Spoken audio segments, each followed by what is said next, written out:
السلام عليكم ورحمة الله تعالى وبركاته. أهلا وسهلا بكم إلى حلقة جديدة من برنامج مع سوريا حتى النصر لهذا اليوم الخميس. عندما بدأ الشيخ عدنان يتحدث عن داعش وعما تقوم به داعش من أعمال، انتقده كثير من الناس. يمكن كان من أول من انتقدهم هو أنا، أو عندما كان يقدم حازم البرنامج كان كذلك لابد أنه انتقد الشيخ عن أنه يتحدث عنهم. وكان على سبيل المثال من الأمور التي تحدثت فيها مع الشيخ، قلت له يوما أنه الحملة ضدك ستزداد وأنت بغنى، النظام يهاجمك من جهة والشبيحة على الإنترنت تهاجمك من جهة، وفي كل تقريبا شهر أو شهرين تخرج هجمة ضدك، فاترك هؤلاء الآن، وإذا اكتشف الناس يوما من الأيام فهذا يعني شيء جيد، وإذا ما اكتشفوا خلاص الموضوع راح وانتهى. لكن الشيخ عدنان كان يصر في كل حلقة على أنه يتحدث، وكان يقول لابد أن نتحدث الآن قبل أن تستفحل الأمور وقبل أن تخرج على السطح وقبل أن يصبح القتل واضحا والفتنة تزداد. أنا أحسب أنه الشيخ عدنان عنده مشكلة حقيقة، وأنا أقولها في وجهه اليوم، أنه لديه، أحسب أن الله عز وجل قد وهبه بصيرة للأمور. نحن منذ بداية الثورة، منذ أول مقطع للثورة السورية، للأسف الآن البعض يحسب أن المقطع ضد الشيخ وهو مع الشيخ عندما قال أنه نصيحتي لكم ألا تخرجوا، والبعض يستخدم أنه ضد الشيخ، ولكن هو حقيقة مع الشيخ، لأنه كان يرى وكان بما وهب الله عز وجل من بصيرة يحسب أنه هذا سيحدث على أرض الواقع، وللأسف أنه يحدث الآن قتل، دمار، تهجير، تدمير، والعالم يقف متفرج أمام ما يحصل. كنا في بداية الأحداث وإن كان شيء خاص، تحدثنا مع الشيخ يوما في المنزل وقلنا له عندما خرج وتحدث وقال انه لا تخرجوا لا تخرجوا، خليكم مطمئنين في بيوتكم، فقلنا له يعني ليش الناس طلعت وانت تثبطهم وترجعهم الى منازلهم؟ فقال والله العظيم ستصبح الدماء الى الركب وسيقف العالم متفرج بل معاون في بعض دوله، وهذا اصبح حقيقة وواقعا على ارض الواقع. على أي حال سنستعرض الآن مقطعا لما كان قد حذر منه الشيخ من قتل الأنفس البريئة، وكذلك ما كان قد حذر منه. بالمناسبة تذكرت شيء أو موضوع مهم أيضا، عندما حذر الشيخ من عدم ذهاب غير السوريين إلى سوريا، اتهموا البعض أنه مع حدود سايكس بيكو وأنه ينفذ أوامر دولا معينة وأجندات لجهات أخرى. والآن من كان يدعو إلى ذهاب غير السوريين بدأ يتراجع ويقول إلزموا بيوتكم على الأقل وأنتم في داخل سوريا. كان على الأقل ما ذهبوا ولزموا بيوتهم وأعانوا الثورة السورية بأموالهم. على أي حال نشاهد مقطعا فيه شهادة لما كان تحدث عنه الشيخ في تفجير مفخخات دركوش، وإن كانت أتت يعني من أخ متأخرة، ولكنها جيد أنها أتت. نشاهد هذه الشهادة للأخ المحيسني وهو وقف على مفخخة وتفجير لدركوش، وكما قال أنه لم يذهب فيه إلا أبرياء، بينما قالت داعش أنها قتلت خصومها والكفار والمرتدين. الرحيم. الحمد لله والصلاة والسلام على رسول الله. في هذا المكان أيها الإخوة والأخوات أقف هنا في منطقة داركوش في يوم الجمعة. بالأمس في يوم الخميس هذا المكان نسف بالكامل بسيارة مفخخة وإلى الله المشتكى. وقد ذهبت قبل يومين إلى الساحل لتهدئة الأوضاع هنالك، ومررنا من هذا المكان، فلما كنت في الساحل سمعت أن السيارة المفخخة ضربت هذا المكان، فسألت أخي في الساحل من الدولة فقلت هل أنتم ضربتم المفخخة في داركوش؟ قال نعم بالأمس. فقلت من ضربتم؟ قال ضربنا أعداؤنا الذين يحاربون ونحاربهم وقتل منهم. ثم جئت إلى هذا المكان وها أنا أقف فيه، بالرغم أن وصولي إلى هذا المكان في مخاطرة على نفسي، ولكن لإبراء الذمة أمام الله سبحانه وتعالى أقول والله لم يقتل أحد في هذا المكان، جرح أطفال وقتل رجل مسلم يشهد أن لا إله إلا الله من المدنيين في محطة ماء في مكان ليس فيه أحد، حتى لو كان قتال بين طائفتين لماذا يقتل الأهالي ويقتل الناس؟ لماذا يفسد هذا الجهاد؟ ونقول لمن أرسل وفخخ ولمن فعل: ماذا تقول للا إله إلا الله إذا جاءتك يوم القيامة؟ اللهم إني أبرأ إليك ممن فخخ وممن أرسل وممن قتل، والله المستعان. تكبير.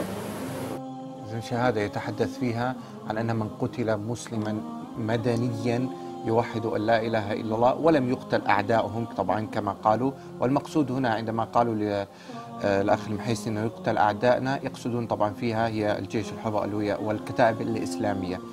أيضا نشاهد مقطعا آخر لخطيب جمعة من داعش وهو يخطب ويتحدث عن الفرق بين داعش وبين الجيش الحر.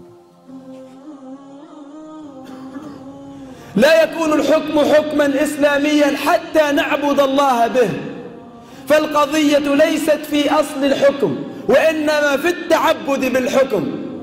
حتى وإن وصلنا إلى الحكم عنها بهذه الوسائل والطرق نكون مشركين وإن حكمنا بما أنزل الله. وإذا قيل لهم تعالوا إلى ما أنزل الله وإلى الرسول رأيت المنافقين يصدون عنك صدودا.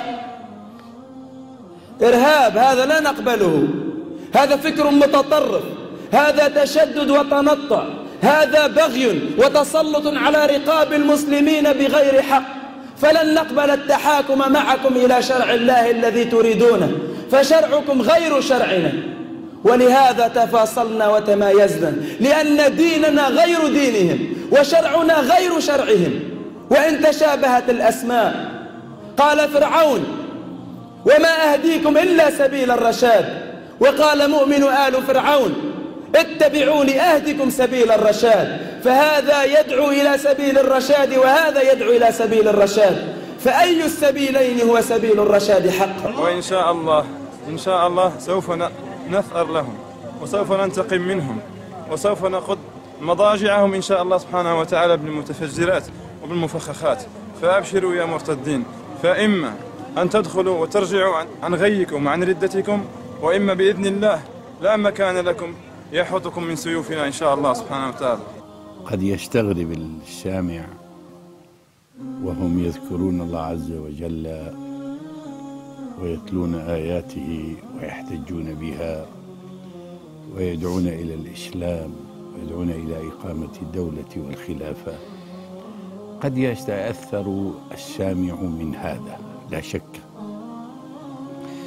هذا إن كان عاطفيا ليس عنده موازنة شرعية، ليس عنده تقعيد لهذا الشرع العظيم، فسوف ينخدع بمثل هذه الألفاظ ويستجيب لها. وهذا ما حصل من بعض الدعاة ودعموا هذه الطائفة. أقول: هل ترون أعبد من الصحابة رضوان الله عليهم؟ لا. مع هذا النبي صلى الله عليه وسلم قال عن الخوارج وهم يقولون نفس الكلام: يريدون الخلافة، يريدون الحق، يريدون كذا، يريدون قتل المرتدين. قال النبي صلى الله عليه وسلم: يحقر أحدكم صلاته لصلاتهم. يحقر، ولم يقل عليه الصلاة والسلام يقلل. يحقر صلاته يعني يرى أن صلاته قليلة جدا أمام صلاة الخوارج، ولا شيء أبدا. يحقرها، يحقر صلاته، صيامه، عبادته بالجملة يحقرها. يقولون، لاحظوا ما أجمل الحديث، يقولون بقول خير البرية، يعني بالرسول، بالقرآن، بالدين، يقولون ينطقون بهذا. فالنبي صلى الله عليه وسلم يحذرنا من ذلك. لاحظوا، يحذر ويلفت النظر إلى أمرين: أن لا ننخدع بصلاتهم وعبادتهم، 2 أن لا ننخدع بخطبهم، وهم اليوم يدندنون حول قوله تعالى وهو حق والعمل به حق ومعارضته باطلة إن الحكم إلا لله، وهم خرجوا على علي بقولهم إن الحكم إلا لله. وأجمل من هذا كله أن النبي صلى الله عليه وسلم قال ولا يزالون يخرجون. فيقول قائل طيب كيف حكمت، بأي دليل حكمت على أنهم خوارج؟ أنا أعتذر للناس أن أصف كل داعش بالخوارج، فالأمر ليس كذلك، وكنا نتمنى أن يكونوا خوارج. وأرجو أن لا تسجل هذه الكلمة عندي عند من يسجل. أتمنى أن الدولة كلها خوارج، الأمر ليس كذلك. الدولة فيها قيادات لو 1% يكفي، هي تابعة لاستخبارات عالمية، وعلى رأسهم أبو عمر الشيشاني هو ضابط في استخبارات روسي، وأبو أيمن هو لا أعرف رتبته لكن هو شيعي ما يعرف عنه شيء. كيف عرفنا ذلك؟ عرفنا ذلك بالأعمال. من هذه الأعمال قتلهم للأولاد الصغار وحتى في السجون، وأريناكم مقطع كيف يقتلون طفلين، وهب أن هذين الطفلين يهوديان، هل يجوز قتل الأطفال وبهذا الشكل؟ هذه عملية مبرمجة أو مقصودة لتشويه سمعة الإسلام ولضرب الثورة. ولم يفرح المحتل الطائفي بما فرح به من أعمال داعش من وجهين. الوجه الأول طعنت المجاهدين من الخلف. الوجه الثاني أعطته حجج ووثائق للعالم أنه انظروا هؤلاء ماذا يفعلون، يذبحون الأطفال، يأتي إلى طفل في صورة غير الطفلين، مرة إلى طفل كذلك يقتلونه طفل، ويجندون الأطفال دون سن الاستطاعة. ورأينا هذا كيف يجندونهم ويحملونهم البنادق. سمعتم في خطبة الجمعة، وبدأنا نحن ننشر في كثير الآن من الأسرار، أن بدأنا ننشرها لأنه ونمتنع امتناعا كبيرا عن نشر بعض الأسرار الموثقة حتى لا يكتشف أصحابها، وهم من إخواننا، حتى لا يكتشف. فهم يرون المرتدون هم أن المرتدين هم الفصائل المجاهدة، وقالوا أننا سنقتلهم، يقصدون المجاهدين. لاحظوا هذه قضية غاية في الأهمية، يريدون قتل المجاهدين. ولنا سؤال واحد: إذا كنا صحوات، وإذا كان هؤلاء المجاهدون صحوات، فكيف حرروا ثلث سوريا وأنتم جئتم استوليتم على الثلث المحرر؟ هذه قضية جديرة جدا بالتأمل، وأنا أخاطب الناس الذين ما زالوا مغرورين بهم. هذا مؤامرة كبيرة على الثورة، داعش مؤامرة كبيرة على الثورة، أنها حتى تشوه السمعة وتطعن الناس. والله صدر منهم من المكر والغدر أنا أشهد لم يفعله لا يهود ولا مسيحيون ولا النظام في كل ما جرى بينه وبين المسلمين. غدر بأبشع أنواع الغدر. نعطيكم بعض صوره. قالوا أرسلوا لنا وفدا للتفاوض لإيقاف النار، فما فرحنا في يوم فرحنا بذلك، فلما وصلهم الوفد طوقوه وذبحوه بالسكاكين. قالوا هذه خدعة، والرسول صلى الله عليه وسلم قال الحرب خدعة. جاءوا يأتون إلى الخليجيين بالذات السذج، ويقول لهم كما شاهدتم في ما حصل في حلب في مدرسة المشاة، قالوا انه BKK يعني هؤلاء الحزب المعادي للثورة، ونعم هو حزب معادي للثورة، وإذا بهم يفجرون ويرسلونهم إلى مسلمين يصلون ويصومون.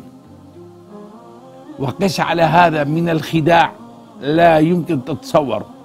ومرة كان المجاهدون يجاهدون في منطقة، فجاءوا هؤلاء حاملين رايات المجاهدين، فلما استوقفهم المجاهدون قالوا أنتم ممن؟ قالوا نحن من فصيل كذا وكذا، وهم يرفعون علمه من المجاهدين.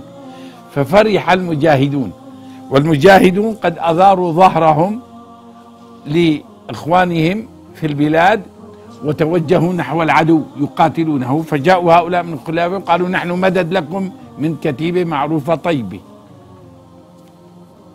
قالوا نحن معكم جئنا مددا، ففرحوا وفتحوا لهم الطريق، فانقضوا على المجاهدين من الخلف والعدو من الأمام، واستطاعوا بكل صراحة أن يوقعوا مجزرة كبيرة. وكان جوابهم عندما أسر بعضهم، كل هذا سيظهر إن شاء الله، كان جوابهم أن هذه الحرب خدعة، فنحن الرسول قال الحرب خدعة فنخدعكم. ثم يرون أن المجاهدين كلهم مرتدون كما سمعتم من خطيبهم، ولدينا تسجيلات.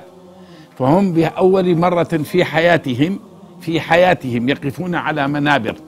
ففي العراق ما استطاعوا، وفي كل العالم ما استطاعوا أن يأتوا إلى الأراضي التي حررها أشاوس الجيش الحر والكتائب، وفعلوا هذه الأفعال.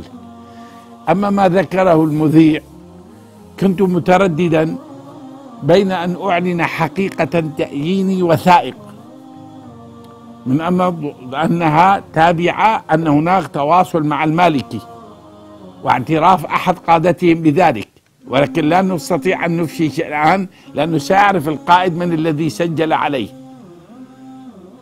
وأن المالكي يدعمهم مقابل اتفاق سري جرى بينهم، وما أريد أكثر من كذا أفصل، وأن إيران تدعمهم، وحدثني خبير بذلك.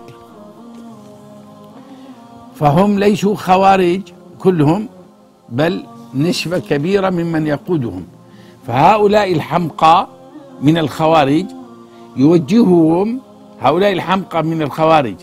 يوجههم القادة من الاستخبارات السورية والإيرانية والعراقية وحزب الشيطان وروسيا، يوجهونهم باسم لا إله إلا الله. وبخاصة انكشف أمرهم عندما قالوا إنه لا نتحاكم إلى الشرع. وسمعتم يقولون عن، ومنهم العرب، يقولون عن المجاهدين الذين بذلوا دماءهم لله عز وجل ونصرة لدينه وتحريرا لبلد الله، يقول هؤلاء مرتدون ويجب أن نسفك دماءهم، وأن ديننا غير دينهم، شريعتنا غير شريعتهم. فالحمد لله الذي فضح أمرهم. نعم، جاءت شهادات وتراجعات الدعاة والعلماء متأخر، وكان هذا يؤسفني جدا، ومشايخ أعلنوا براءتهم وأعلنوا فساد منهجهم، كان متأخر، وأرجو ألا يحملهم الله مسؤولية ذلك. لكن المشكلة في بعض المشايخ قلة الخبرة، ليس عنده بصيرة في الواقع. هكذا فعلوا في أفغانستان، وهكذا دمروا أفغانستان، وهكذا قتلوا بعضهم. إلا أن المشكلة في سوريا أنهم قلة لا يعدون 5%، وكانوا هناك في أفغانستان كثرة، ولذلك قتلوا. والله ذبحوا من المجاهدين واهتمامهم، وبيانهم الذي أصدروه عندما خرجت المبادرات للخضوع للشرع، قالوا أول بتكفروا الحكومات التي تدعم الثورة السورية. وأنا قلت طيب كفرناها، هي قضيتنا. لاحظوا، لا قضية انه لا، اول لازم تكفر الحكام. طيب والحكام يعني لاي طبقة نكفر؟ هذا نفس الكلام كررته في افغانستان. يعني الملك خلاص واضح كفره وهو والرئيس. طيب اذا كان رئيس او ملك، طيب ونائبه ولي العهد كمان كفر، طيب ورئيس وزراء كفر، طيب والوزراء ما نفس الشيء، طيب والجيش. هذا هو التسلسل التكفيري القبيح الذي تستخدمه أقبية الاستخبارات العالمية لبث الفوضى في الدول الإسلامية. ماذا حصل من جراء تفجيرات الرياض، والتفجيرات حصلت في عمان، والتفجيرات اللي حصلت في المغرب، والتفجيرات ماذا حصل من جرائها إلا الفساد وخلق الفوضى. ولو أنهم صرفوا وقتهم ومالهم في العلم والدعوة إلى الله بالحكمة والموعظة الحسنة لكان خيرا لهم وأشد تثبيتا ومنهجا صحيحا. أنا كل يوم والله أعزم ألا أتكلم عنهم، لكن لما أرى رسول الله صلى الله عليه وسلم حديث حديث حديث حديث حديث. هذا أجدادهم هم الذين قتلوا إمام المسلمين وبارقة الحق المبين عليا بن أبي طالب رضوان الله عليه.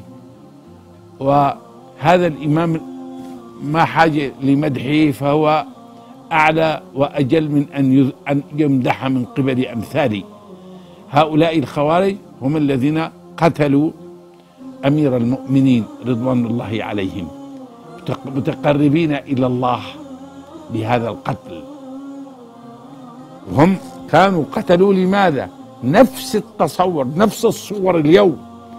قالوا أنه علي خرج عن حكم الله، فإذا كان علي خرج عن عرعور ولد معناته زنديق بالزنديق. إذا الإمام علي، والله دي فكرة لك، إذا الإمام علي خرج فلا تستغربوا عندما يقول العرعور. ولكن أنا أقول كلمة، لم أفاجأ بكل ما حصل. فوالله، وكلمة جميلة قالها المذيع، إن الآن يحسبوها ضدي إني أنا نهيت، لأن منهجنا لا يقوم بالثورات، منهج الإسلام أعلنها على الملأ، واللي ما عنده صفحة بالنت يتكلم علي أنا بعطي صفحات مفتوحة، منبر لا منبر له، باب كذب لا يسد.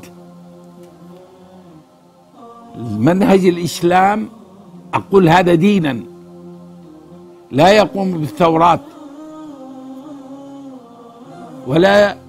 وليس منهجه المظاهرات.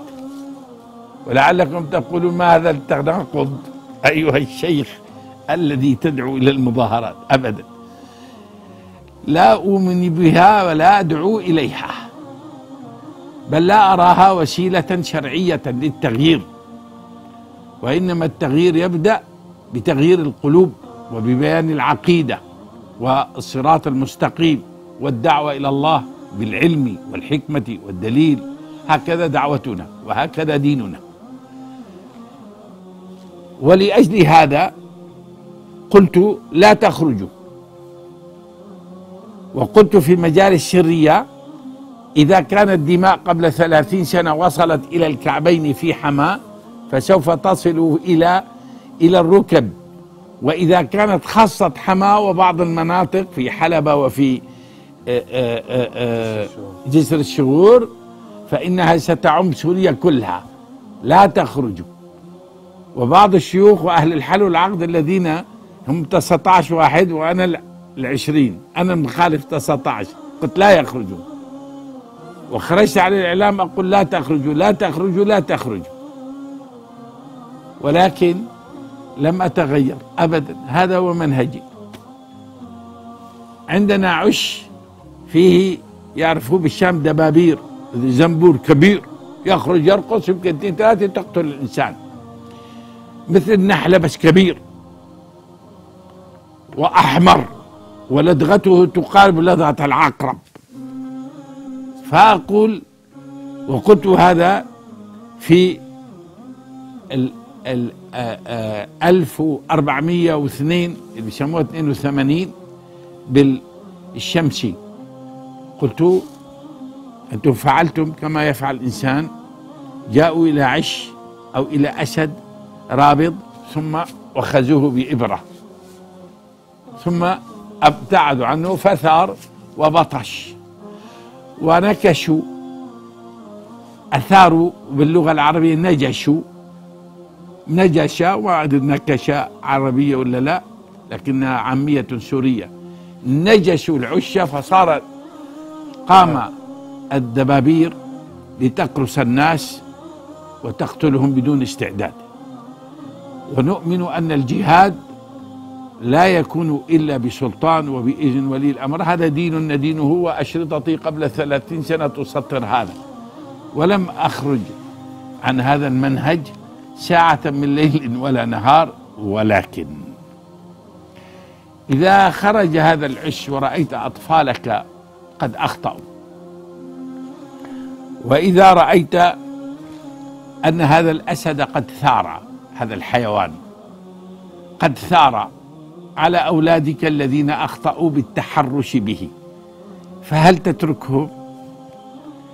هذا أنا فتوى صار إنه لا يجوز لك إذا كان في الحي أولاد سيئون فقلت لأولادك ابعدوا عنهم لا تتحرشوا بهم، ثم حصل بينهم، فهل تترك أولادك وإخوانك يأكلهم هؤلاء أو يأكلهم يضربوا يؤذيهم هؤلاء أو يأكلهم الأسد أو يقرصهم الدبابير أو النحل؟ لا، واجب أنك الآن ولو كان منهجك ليس كذلك أن تدافع عنه. ثم بعد أن ثار الناس أي عاقل يدرك لو أنهم رجعوا في سوريا لحكم المحتل الطائفي سوريا ربما 200 سنين وننكل فيهم أيضا. أحسنت. وإذا وقع من الآن 150 ألف قتيل سوف هو يبيد كان قرى ومدن حتى يعطيهم درس ألا يقوموا. فارتأينا أن المصلحة الشرعية تقتضي الوقوف معهم. هذا باختصار شديد. داعش وجدت كسلاح للغرب ومدد، واللي اتفق سرا مع إيران لا يستبعد أن يتفق سرا مع داعش ومع غيرها. ويكفي أن هؤلاء الموحدين من الجيش الحر ومن الكتائب وغيرها، وليس عندنا فاصل إطلاقا كما يزعم بعض الناس، ولا أزكي كل كتيبة معاذ الله، لكن بالجملة إخواننا، وكان فتحا من الله عز وجل لرجوعهم إلى الدين. إذن هذه أسباب سبق هي ما حذر منه الرسول صلى الله عليه وسلم. فعند المقارنة وجدت هذه العقيدة هي عقيدة خوارج واضحة، وشهدتم يقول شرعنا غير شرعهم تماما، كعبد الرحمن ابن ملجم الذي قتل الإمام الطاهر النقي أمير المؤمنين علي بن أبي طالب، قتلوا بس خطب خطبة وراح ويقول أنه شهيد.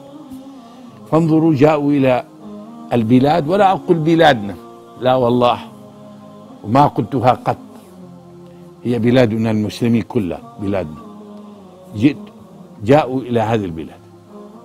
وكذلك قام بعض العلماء وقعدوا وبعض الشيوخ وغيرهم عندما قلت لا تذهبوا، لأنني لنا إخوة كرام يخبرونني، ولنا فضل من الله، إن شاء الله يكون هذا من البصيرة، أن داعش كانت فخا لهؤلاء الشباب وبخاصة في الخليج، ولدينا وثائق كيف كانوا يتقصدون قتله. ولكن مع هذا كله أقول وأعلن هذا حق، أن كل من ذهب إلى سوريا ذهب. نعم أعرف أن هذا خطأ، لكن هذا حكم شرعي، وقاتل وبنية حسنة ولم يلوث يده بدم أو فكر خارجي، فهو في سبيل الله وهو شهيد بإذن الله بالشرط اللي قلنا، وهذا كررناه مرارا. لكن هذا دين يا أختي، اللي ذهب أخوك أو ذهب ابنك أو ذهب أحد أقاربك، هذا ذهب بنية صالحة، فإذا لم يسفك دما ولم يكن من هذا الفكر ولو دخل معه، طبعا احنا لا نرى ذلك، لكن اطمئني، فهو إن قتل شهيد بإذن الله عز وجل. صرحنا وبح صوتنا، وكنت أعلم أن هذا سوف يسبب لي إساءة سمعة، وكان أبنائي في البيت يناقشونني في هذا، وفعلا أنه ممكن تسكت مرحليا وتترك، لا تتكلم، لا تقول روحوا يا الشباب ولا تقول لا تروح. طب كيف أنا أسكت وأنا أعلم أن هناك مجزرة، في أمامي فخ، في أمامي حفرة، كيف أترك شاب ماشي أمامه وسيسقط في الحفرة ويموت ولا أتكلم؟ نعم، ألف سمعة سيئة، ورضا الله ذرة من رضا الله خير من ألف سخط من الناس. ولئن يطلب كما تعلمون حديث عائشة، من طالب رضا الله لا بسخط الناس رضي الله عنه وأرضى الناس. سيأتي يوم ومن طلب سخط الله رضا الناس بسخط الله سخط الله عليه وأسخط الناس. سيأتيكم يوم تدركون هذه الحقيقة التي عانيت فيها في أفغانستان كثيرا، وعانيت فيها من هذه الثورة. بالنسبة للشيخ الذي تكلم هو قال ما في أحد. طب تسمح لي قبل ما في عندي مقطع ثاني. لحظة. طيب. قال في بيانه ما في أحد هنا، ليش فجروا؟ ونسي قضية قد لا تخطر على باله، أنا أعرفها قبل 6 أشهر. في أحد يا أخي، الله يبارك فيك، الله فيك، في أحد؟ كما في أحد؟ في ناس بالسيارة حطوهم، بدهم يتخلصوا منهم. أوامر الإيرانية بقتل الشباب السعودي والشباب الخليجي والشباب المسلم. ما في أحد. كنا عندنا قصص وثائق كيف كانوا يرسلون الشباب يحطوهم ويقذفوه. داعش وجدت لتعرقل تحرير سوريا من أيدي الغاصبين. أتدري من يزيل الهم إن ضاقت بك الدنيا، ومن يرعاك لا ينساك دوما كيفما تحيا. أتدري من يزيل الهم إن ضاقت بك الدنيا، ومن يرعاك لا ينساك دوما كيفما تحيا.